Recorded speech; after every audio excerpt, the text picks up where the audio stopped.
Hey guys, I'm your host Matt, and we're here to talk about the Dolphins' backup quarterback situation on the Matt Newton Football Show.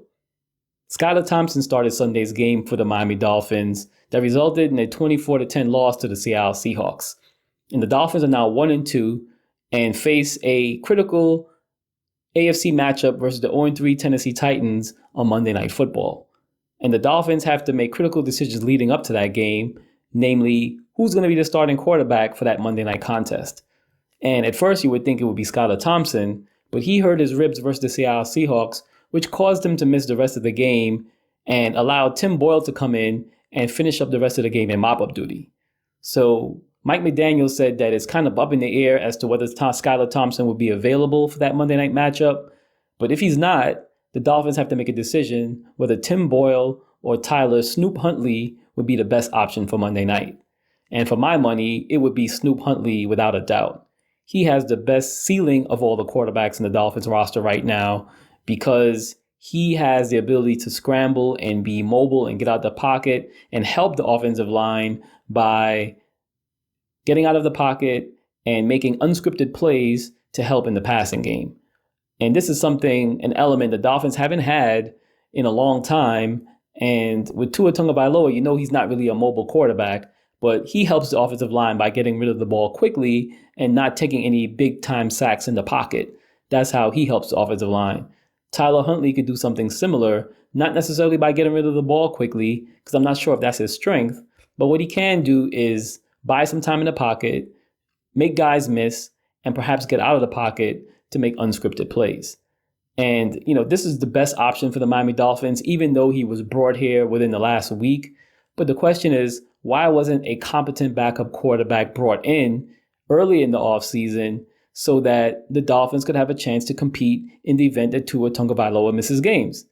Just in this last week alone, 4 backup quarterbacks that were signed to be, backups for their teams this offseason won games for their teams. That being Sam Darnold, Malik Willis, Justin Fields, and Andy Dalton. All 4 of those guys were not projected to be starters going into the season, somehow found themselves in the starting lineup and actually won games. Now, Sam Darnold is 3-0 in the season. Justin Fields is also 3-0 in the season. Malik Willis is 2-0 in 2 starts. And as far as Andy Dalton's concerned, he's 1-0 in the only start that he's made. So those 4 backup quarterbacks haven't lost a start since they were promoted to being the starting quarterback. The Dolphins, on the other hand, they have a crisis.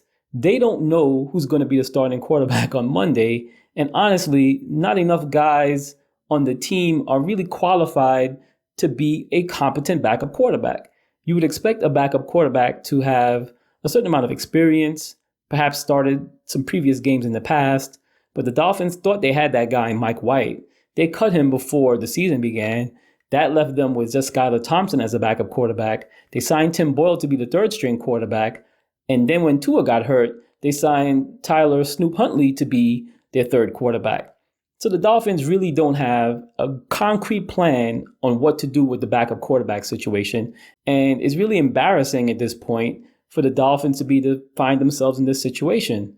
The Dolphins had all offseason to get a competent backup. Even Dolphins writers like Dave Hyde mentioned that maybe they should give Ryan Tannehill a call and bring him in to be the backup quarterback. Not something that I would advocate, but you could kind of understand the need to have a veteran quarterback on the team. And the Dolphins totally dropped the ball on this. And I don't know if this falls on Chris Greer or if it falls on Mike McDaniel, but either way, as an organization, knowing the injury history that Tua had, knowing that he's only had 1 season in his entire career where he stayed healthy for 17 games, should be a red flag to let the organization know that, hey, we need to have a contingency plan, a good one, in the event that this guy goes down again. And the Dolphins just really haven't done a good job in the offseason addressing their backup quarterback situation. But when you look around the league and you look at guys who's been on their teams for a considerable amount of time, meaning the whole offseason, the quarterbacks that I mentioned, the ones who all are won games and are all currently undefeated as starters, the Dolphins could have brought any one of those guys in.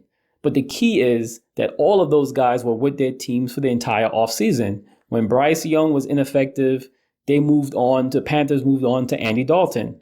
When Russell Wilson was hurt with his calf strain, they shifted over to Justin Fields and they're undefeated.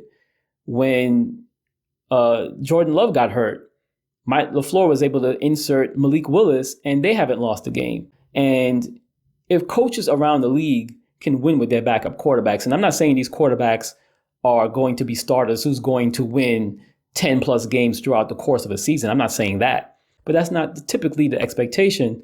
The expectation is you get a backup quarterback in, he comes in for a few games, maybe starts 3 or 4 games while the starter is out to keep the season afloat, and then the starter comes back in and then resumes the offense the way it was designed.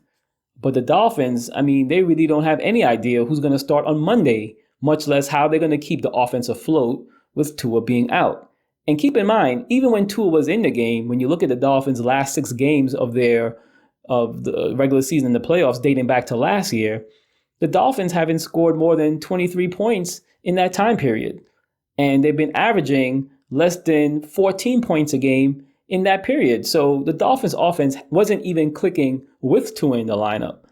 And with Tyler Huntley coming into the game, we don't know if it's going to be much better. I mean, it's hard to really say. The Dolphins offense have actually been on a slump for the last 6-7 games. So they went from Mike White, Skylar Thompson, now possibly Tim Boyle, and maybe Snoop Huntley. I mean, this is just a mess at this point. And honestly, we don't even know when Tua will come back. A lot of people think Tua will come back after he's cleared from the concussion protocol and the Dolphins will insert him right back into the lineup. And that might be the case. But by then, who knows? The season could be lost. The Dolphins could be 1-7 at that point. Who knows if the Tua even comes back this season? Who knows if he even gets cleared by a neurologist, right? So we don't really know what the outcome of this will be. But what we do know is the Dolphins seem to be completely unprepared for this moment.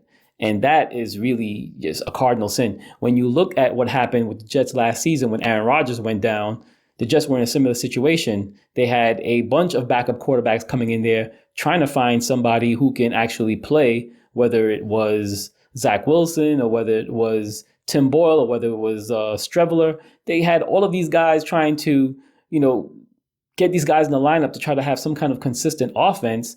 And I mean, it's impossible. This season, they decided to learn from their era and decided to sign a guy like Tyrod Taylor to be Aaron Rodgers' backup. A guy that in the event that Aaron Rodgers misses a game or two, Tyrod could come in there and have the team compete. There were other guys that were available like Joshua Dobbs was available. He signed with the 49ers. So the Dolphins had options to address this backup quarterback position. And they really was content with who they had with Mike White and also Tim Boyle. Well, they recently acquired Tim Boyle, but they were content with Mike White, Skylar Thompson going into the training camp. After training camp, they were content with Skylar Thompson. Then they brought in Boyle, who, again, doesn't even seem like he should be on an NFL roster.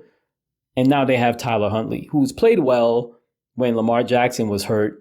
But, we don't know if Mike McDaniel is going to change his system to take advantage of Tyler Huntley's strength, or if Mike McDaniel will force Tyler Huntley to play in the system that he already designed for Tua. We don't really know what Mike McDaniel will do. But if anything, you would hope that Mike McDaniel will take a cue from Matt LaFleur's playbook and design an offense that would help his young quarterback succeed. And, when you look at these backup quarterbacks around the league, you say, hey, Sam Darnold has done a good job, but he has weapons on offense, right? He has a guy like Aaron Jones, got a guy like Justin Jefferson, and maybe that's helping him win games. And that might be true. But look at Andy Dalton with Carolina. He started the game. He had 300 yards, 3 touchdowns. And who's he throwing to? He's throwing to Deontay Johnson, a cast-off from the Steelers. He's throwing to Adam Thielen, whose best days are way behind him. You have running backs in the backfield like Chuba Hubbard. I mean, there are no elite skill players on the Carolina Panthers offense. As a matter of fact, a lot of people believe that the Carolina Panthers might be one of the worst teams in the NFL. But still, Andy Dalton goes out there and goes surgical and throws for 300 yards and 3 touchdowns. So this is the kind of a performance you'd want from your backup quarterback for a game or two while your starter is out. The Dolphins have nothing like that on their roster right now. The hope is that Tyler Huntley can be that guy. But even then, I think the expectation for him is too great, right? I think there's too much expectations from him because, again, the Dolphins offense wasn't exactly humming when Tua was a starter for the last 6 or 7 games. So we'll see what happens going forward. But, the Dolphins find themselves in a mess. I don't know if it's Chris Greer's fault or if it's Mike McDaniel's fault. It's probably both of them at this point. But the Dolphins go into a critical game against a undefeated team. Against a winless team in order to try to save their season. And if they don't get it done versus this winless team, then, it doesn't really look good for the Dolphins the rest of the way. So hopefully Tyler Huntley could go in there and kind of save their season, if you will, and come up with a good performance that could lead to a Dolphins win. But if he doesn't do that, then, it's really hard to figure out what this team will become in 2024. And by the way, the Dolphins are still winless against teams with winning records, even in 2024, having lost to the Buffalo Bills and now the Seattle Seahawks. So let me know what you guys think. Leave a comment in the section below, and I'll see you in the next video.